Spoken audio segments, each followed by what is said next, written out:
Hello everyone, welcome to your very first lesson in grade 9 math. As you watch the lesson videos, you'll want to take some notes.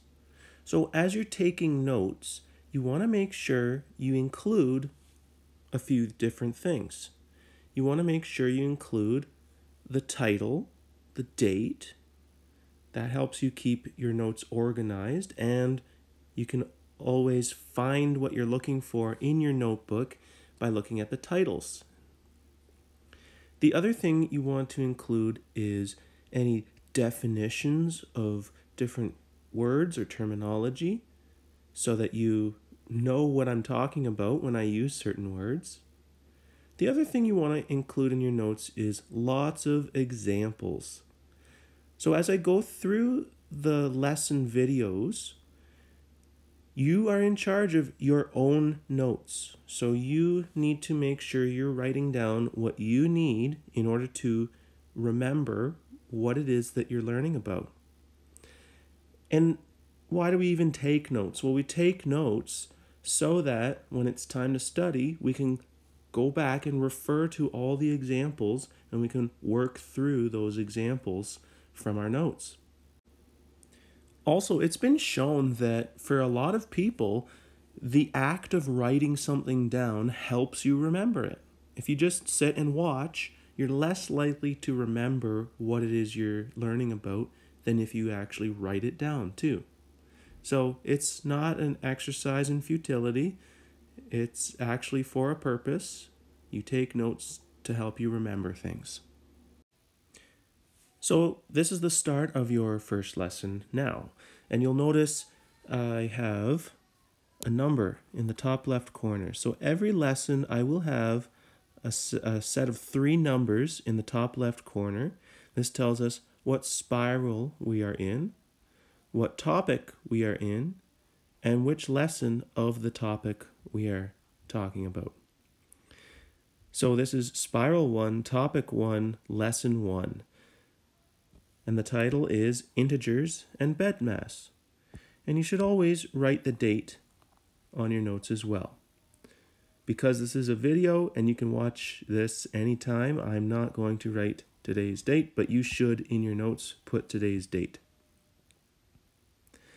So you can organize your notes by looking at the number, keep them in order, and you can always look at what it is that the note is about by writing the title. If you just have a bunch of loose papers in your notebook with random examples, that's not very helpful when you go to study. But if you have it organized and you can look at what the examples are about, then you can better target your studying. So this lesson is all about integers and BEDMAS.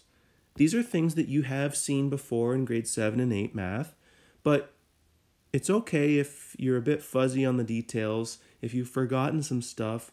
That's okay for now. We're going to be reviewing it in this lesson. So there's really nothing new that we're going to talk about in this lesson, but it is stuff that you need to know in order to be successful in the rest of grade 9 math. So we'll start with a definition. Integers. Integers are numbers with a sign. And by sign, I mean positive or negative, plus or minus. And you can think of numbers along a line. So you can see I've drawn a line here. It goes on to the left and it goes on to the right. That's why I have arrows on either end.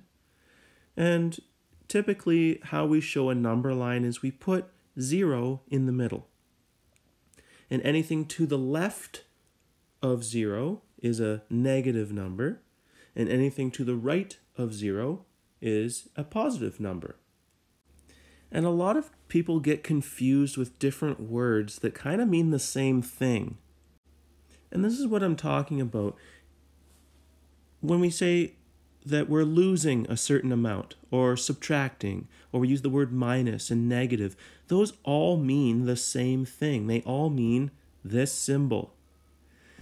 So if I say I had 10 points and I lost 5, then I can write that as 10 losing 5. 10 minus 5. Notice I said minus. I could say subtract. It's also, if I'm losing 5, that's -5. That's a negative number. They all mean the same thing. And a lot of people get confused when we're talking about integers. Same thing with positive numbers. You can say it's positive, or you're adding, or it's plus a certain amount, or you're gaining. Those all mean the same thing. So I'm going to try to use all these different terms as I talk about integers, but I don't want you to get confused. It's the same symbol for all those words. It's a positive sign or a plus sign if I am using any of these words in a sentence. The way we translate these words into math is to use this symbol. That's another way you can look at it. So let's work through an example. We're going to write an integer for each case. Now I have a bunch of them here. If you want, you can pause the video now and just write them all down and then work through them, or we can just do it one at a time. Your choice. First one, 2 steps forward. Okay, so is this going to be 2 steps in the positive direction or 2 steps in the negative direction? Well, if you're going forward, we usually think of that as in the positive direction. So I'm going to say 2 steps forward is +2. Now, 1 step backward, that's the opposite direction. So if you think of your number line, what's the opposite direction of positive? Well, it's negative. So we're going -1, 1 step backward. Okay, next set we use gain and loss. Well, if I'm gaining 14, that's +14. And a loss of 5, well, a loss is opposite of a gain. So what's opposite of plus? Well, it's minus. So we're losing 5. Okay, here's where we can combine some ideas. A loss of 8 and a gain of 5. Well, let's go through it in order. A loss of 8. Losing 8, that's -8. And a gain of 5, +5. So the way we can read this is -8 + 5. We can also read this as -8 + 5. Or we can say -8 add 5. Remember, all those words are kind of interchangeable. Next one, a drop of 3 and a drop of 11. Okay, drop, we're losing. So drop of 3, we're going to say that's -3 or down 3. Subtract 3. And a drop of 11. So we could say -11. So a drop of 3 and a drop of 11, that's -3 minus 11. Or -3, subtract 11. Or any combination of those words I showed you. Now, off to the side here, I'm going to show you another way you could write this. And we'll talk more about this later. But we could also write this as a drop of 3 and a drop of 11. That actually is the same thing. -3 plus -11 is the same thing as -3 minus 11. But again, we're going to talk more about that later. So we can do operations with integers. The first set of operations we're going to look at is adding and subtracting. Those are 2 different operations that we can do with integers, but the rule is the same regardless of whether you're adding or subtracting. Before you do that though, you got to remember to simplify before evaluating. And I'm going to show you what I mean. So here's all the examples I'm going to work through with you to show you what I mean by simplifying before evaluating.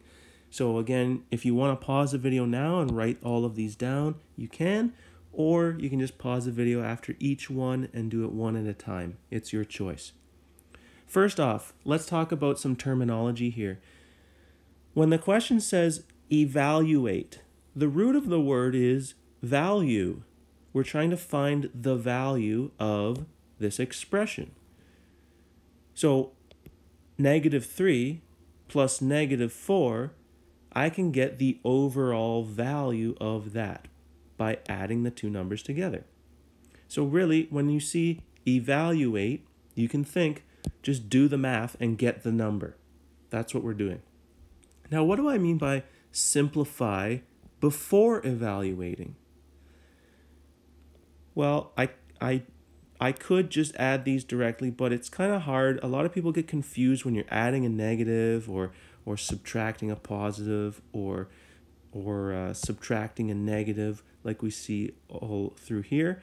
So when I say simplify, I mean instead of having two signs like plus minus, I'm going to simplify that down to one sign. So if you see two signs back to back, like we have here, we have plus minus, you can simplify that. Now here's the rule, and you can write this down. The rule is if the signs are different, that simplifies to minus or negative. So this statement here, -3 plus -4, these two signs simplify to minus, so I can just rewrite the whole thing as -3 minus 4. Now that I've simplified down to one sign in between the numbers, I can just do the subtraction. Now you can think of your number line that I showed you before, where we've got 0 in the middle, negative numbers off to the left, positive numbers off to the right. I'm starting at -3, so I'm on the left-hand side, and I'm getting more negative. I'm going to the left 4 more. So I'm starting 3 left of 0, and I'm getting 4 more to the left of 0. So that means I end up at -7. And sometimes this number line, horizontal number line, confuses people because it's not really something they work with all the time. So what I sometimes suggest is instead of thinking of a horizontal number line, think of a thermometer.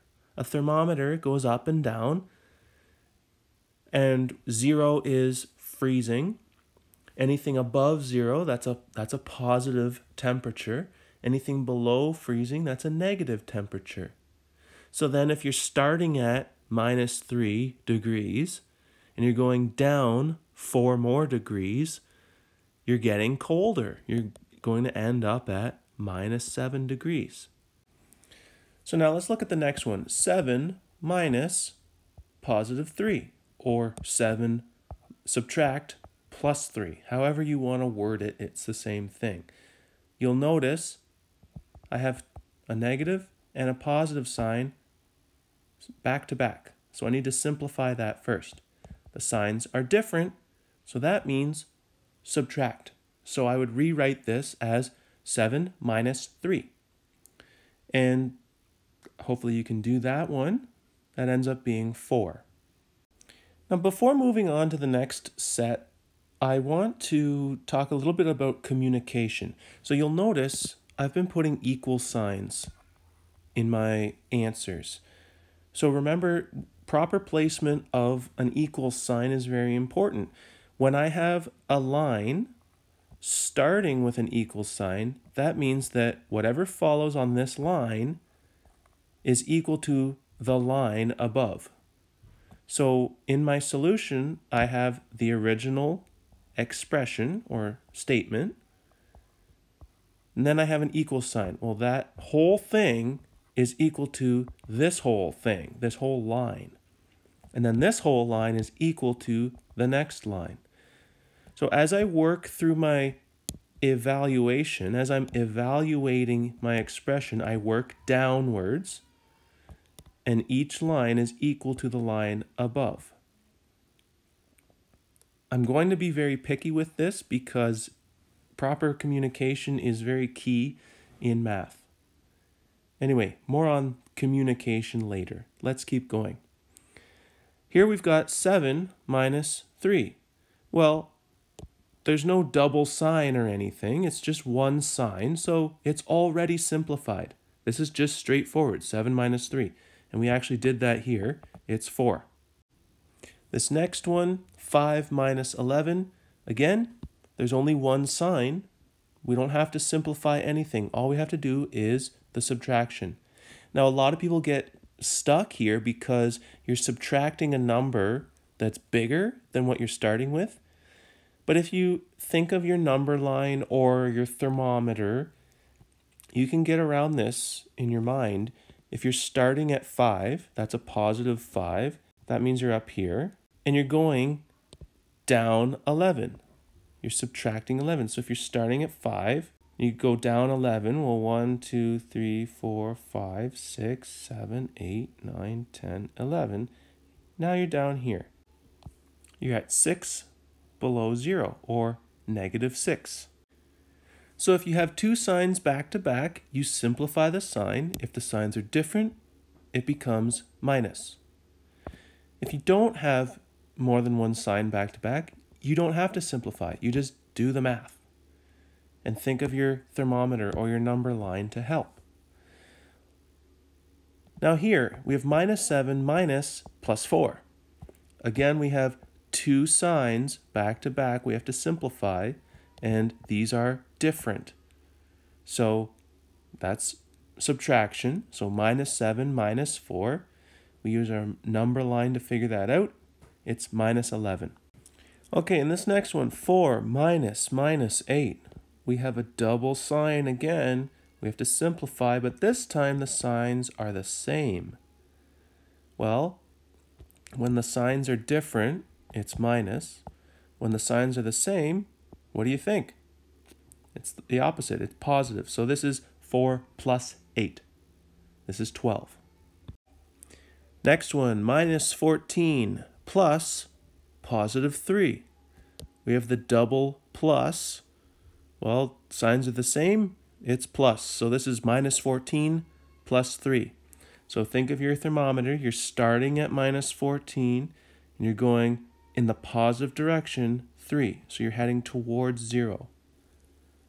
So that's minus 11. See if you can work through this huge thing all by yourself. Remember, every time you see a double sign or two signs back to back, you have to simplify it. If they're the same, that's plus. If they're different, that's minus. See if you can do this one, and then see if you can evaluate it, get the final value. So pause the video and try it on your own, and then come back and check. So I went through and I found double signs and changed them. Simplified it down to one sign, so it became minus 3 plus 8 plus 14 plus 9 plus 5. And then I just went through and I kind of just did things by group. So I did minus 3 plus 8, well that's 5. Positive 14 plus 9, well that's 23. And then I have that plus 5 at the end. Then I went through 5 plus 23 is 28. Plus 5 is 33. So my whole thing is 33. But adding and subtracting isn't the only set of operations you can do with integers. You can also do multiplying and dividing. So when you're adding and subtracting integers, you can simplify the double sign down to one sign. You can also have rules for multiplying and dividing. So if you're multiplying, you get a product. So the product and quotient, that's the answer when you are dividing. So regardless of whether you're multiplying or dividing, if your two numbers have the same sign, your answer will be a positive number. If you are multiplying or dividing two numbers with different signs, your answer will be a negative number. So when you're multiplying and dividing, same sign gets you positive, different signs get you negative. Let's do some examples. So again, we're going to evaluate. We're going to find the value of the expression. Here we have 6, and we're multiplying by -9. So we have, if you don't see a sign in front, that means it's positive. We have a positive integer multiplied by a negative integer. So the signs are different. What's our answer going to have as its sign? Different signs, we get negative. So we're going to have a negative answer, and then we just have to remember our times tables. 6 times 9, well, that's 54. So our answer is -54. In our next one, it's also 6 times 9, which is 54, but this time the signs are the same. We have -6 multiplied by -9. Signs are the same, that's positive. 6 times 9 is 54, so we can answer it as positive 54, or we can just write 54. If you don't have the sign, it just means it's positive. So I've shown you multiplying using the multiplication symbol that you're probably used to. I've also shown you multiplication just using brackets. And we're going to try to move away from using the X symbol for multiplication in high school math, especially because we get more into using X, the letter X, as a variable when we do algebra. So it just gets more confusing if we use this to represent multiplication. We're going to move more towards using brackets for multiplication. It will just make things easier for you as we go through grade 9 math and also the rest of high school math. Likewise, we can use the division symbol like here, or we can write division using fraction notation. They mean the same thing, and as you go through high school math, you're going to see this symbol less and less, and you're going to use this notation for division more and more. So I'm introducing it so you get more comfortable with it. So this expression here is -12 divided by -2. So yes, we're dividing integers where the signs are the same. If the signs are the same, our answer is positive. 12 divided by 2 is 6. So our answer is +6, or 6. Here we're dividing a positive number by a negative number. The signs are different, so our answer is negative. And then 48 divided by 6 is 8. So our answer is -8. Now, when you have more than one multiplication in a row, you just do it in order. So we'll start with -5 times 9. Well, 9 is positive, so we have a negative times a positive. The signs are different. Our answer will be negative. 5 times 9 is 45. So we have -45 times -4. Now we have a negative multiplied by a negative, so the signs are the same. Our answer is positive, and 45 times 4 is 180. So our answer is +180. So go ahead and try this next one. It's all multiplication. -1 times -2 times 3 times -4 times -1. See if you can do it without a calculator. Pause the video, do it, and then check back in here. Did you get 24 as your answer? If you did it correctly. If you didn't, this is where you need to ask for some help. So we've talked about doing addition, subtraction, multiplying, and dividing, all kind of separate. What if you combine all these different kinds of operations together? Well, you have to do them in a certain order, and this is the order of operations. And you've probably seen this acronym before, BEDMAS. You may not remember how to use it, but basically this tells you the order in which you can do math. And the reason we have an order is not just to make another rule for you to follow. It's so that every mathematician, when given the same equation, will follow a standard procedure so that the same answer is gotten by each person. So it's just like we have rules for English so that everyone can understand each other. We have rules for math so that everyone can understand each other as well. So the first operation that you do is anything inside brackets. Now, the examples I showed you in this lesson didn't really have anything inside the brackets for you to do. It was just single numbers inside the brackets. But if you ever have operations inside brackets, you do those first. And inside the brackets, you follow this order as well. So you finish whatever's inside brackets first, then you move on to exponents.